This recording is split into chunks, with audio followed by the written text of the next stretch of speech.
It hit me like a cold slap in that sterile HR office. The kind with fake plants and motivational posters peeling at the edges.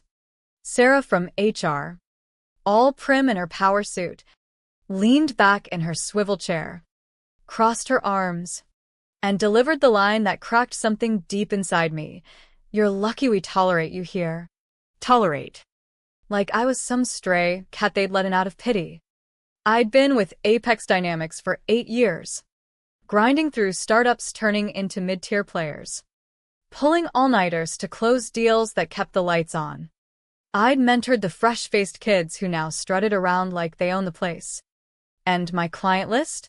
It was the backbone of our revenue, over $3.8 million in renewals last quarter alone, from accounts I'd nurtured like fragile seedlings in a storm. All I'd asked for was a modest bump, 3.5% raise to match the rising rent in Seattle and the overpriced kale smoothies in the company fridge.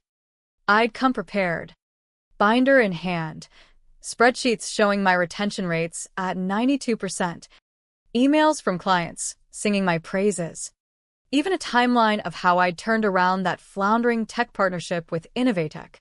But Sarah didn't flip a single page. She just pushed a glossy brochure across the table, something about streamlining compensation for sustainable growth, and hit me with that smirk, her voice dripping with condescension. "We value fresh perspectives these days. Experience is great, but energy? That's the future." I sat there, feeling the heat rise in my chest, but I didn't let it show.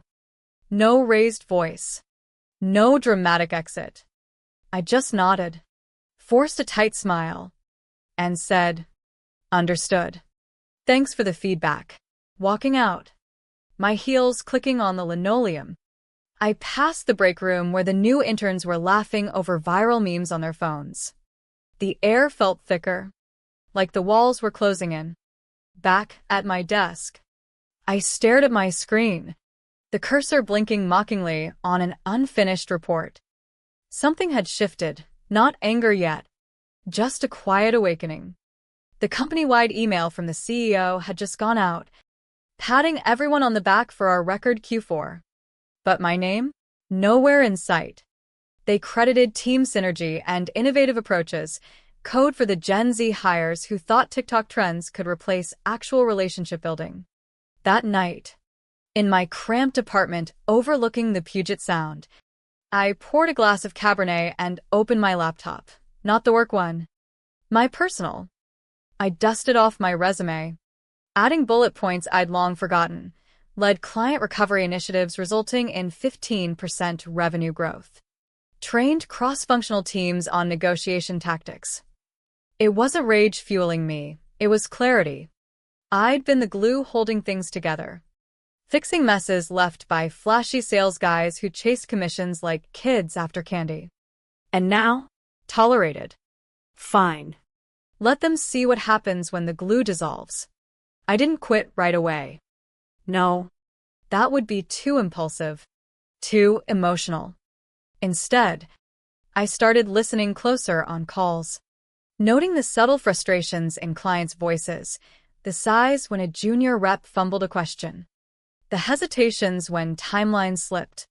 One client, Elena from a logistics firm in Chicago, mentioned offhand how she missed the old reliability. I filed it away, not plotting, just observing. Meanwhile, I reached out to an old contact, Tom, who jumped ship to Vanguard Solutions last year. We'd bonded over bad coffee at industry conferences, and he'd always said I was the reason Apex kept winning bids. His reply came quick. "Lunch? My treat." The office buzzed with false energy that week. The VP of Sales, Mike, paraded around with his buzz cut and endless supply of energy drinks, preaching about disrupting the status quo in morning stand-ups. He called veterans like me anchors, meant as a compliment, but it landed like an insult, implying we weighed things down. The interns nodded eagerly, their eyes wide with ambition, while the rest of us exchanged glances that said everything without words. Emily in accounting whispered over cubicle walls about her own review. They deferred my bonus for restructuring. What does that even mean? I just smiled and kept typing, my mind already miles ahead. By Friday, the tension hung like fog. People avoided eye contact in the hallways. Laughter sounded forced. Mike announced a new Slack channel, Innovation Ignition, where we'd share game-changing ideas. I joined, posted a bland emoji reaction, and watched the hypocrisy unfold. They were all about fresh blood, but when a big account teetered because a new hire missed a deadline, guess who cleaned it up? Me. Quietly, without fanfare. That evening, as rain pattered against my window, I polished my LinkedIn profile, not flashy, just factual. A few likes trickled in from former clients. One message popped up, miss your expertise. Coffee soon. Lunch with Tom was at a bustling spot downtown. All exposed brick and overpriced salads. He didn't beat around the bush. We're expanding. Need someone who knows how to build loyalty, not just close deals. He slid an envelope across the table, offer letter inside, title, Senior Client Strategist. 22% base increase. Performance bonuses tied to actual metrics, not vague vibes. And scribbled at the bottom, bring your network if they follow.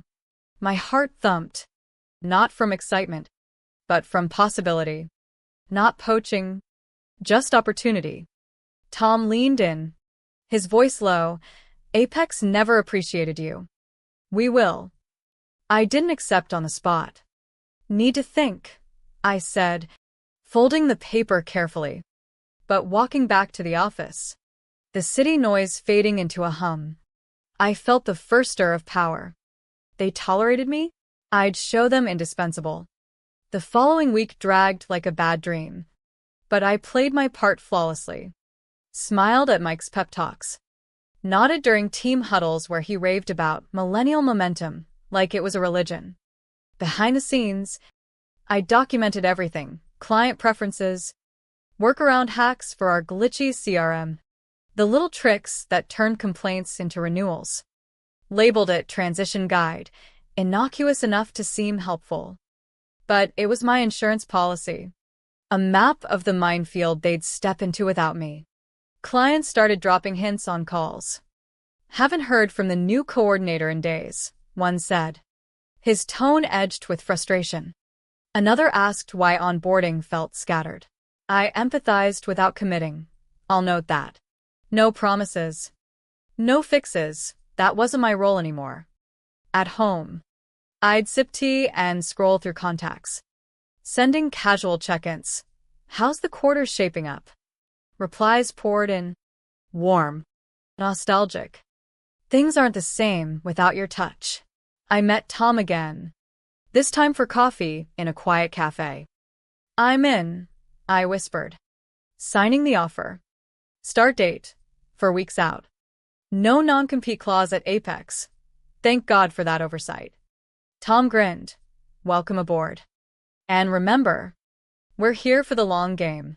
Back at work, I kept my cool, even when Sarah waved from her office with that plastic smile. Inside, my countdown ticked. 3 weeks. 2. 1. I updated my spreadsheet nightly, tracking subtle shifts, clients delaying responses, reps scrambling. The resignation hit them like a whisper, not a shout. I printed it on crisp paper, walked into Sarah's office on a mundane Wednesday, and placed it on her desk. Effective in 2 weeks. Her eyes widened, but she recovered quick. We'll process the paperwork. Best of luck. No questions. No retention pitch. The CEO, when informed, sent a canned email, wishing you success in your next chapter. It stung, but only for a second. After 8 years of carrying the load, I was dismissed like yesterday's news. They assigned my portfolio to Kyle, a slick 20-something with a finance degree and zero real-world grit. He bragged about data-driven vibes in meetings, but I knew he'd sink. During handover, I walked him through the basics, watching his eyes glaze over. "Got it," he said. But his fidgeting said otherwise. Clients texted me that first week. "Heard you're leaving.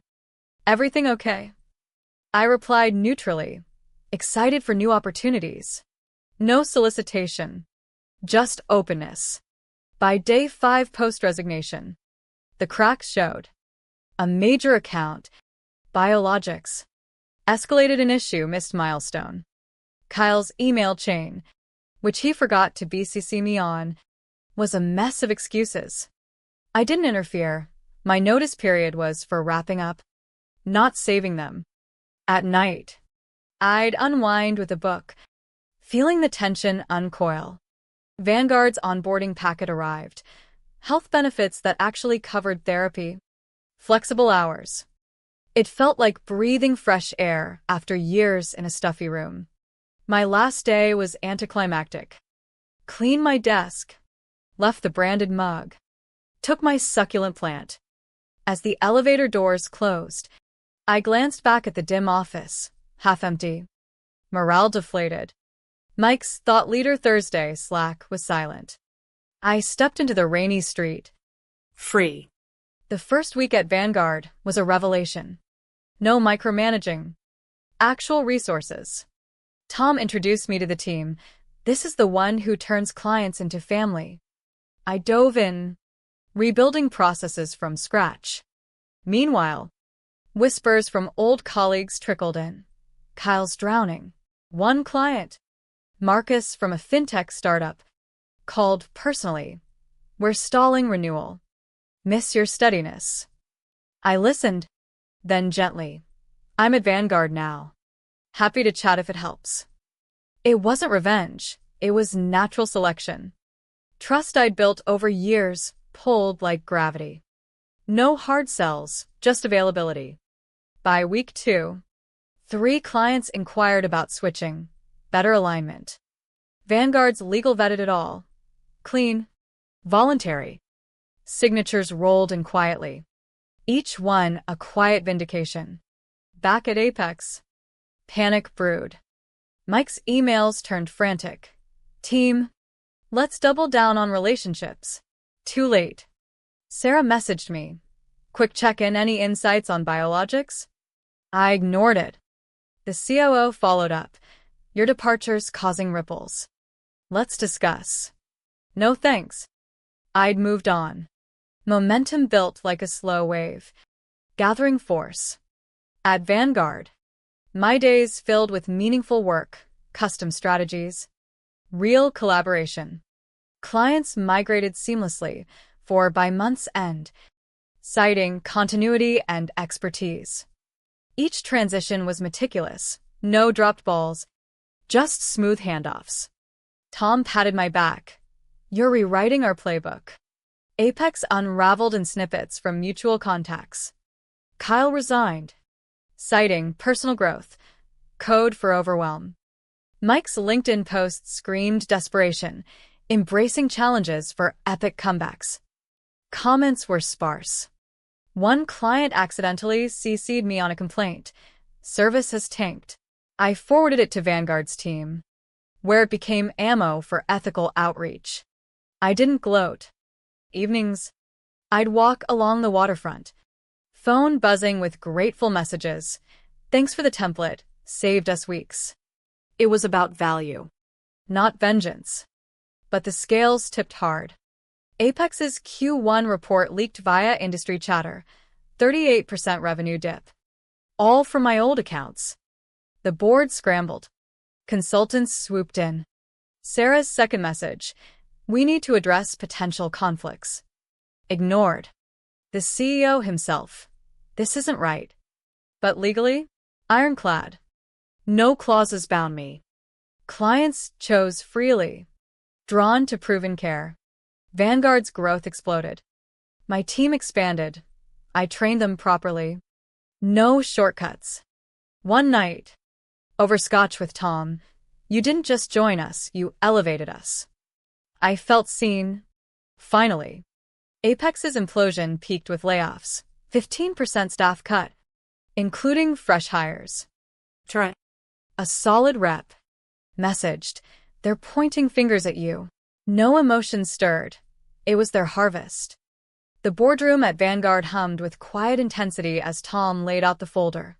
Apex is vulnerable. Valuations plummeting. Acquisition talks are on. My role? Lead strategist.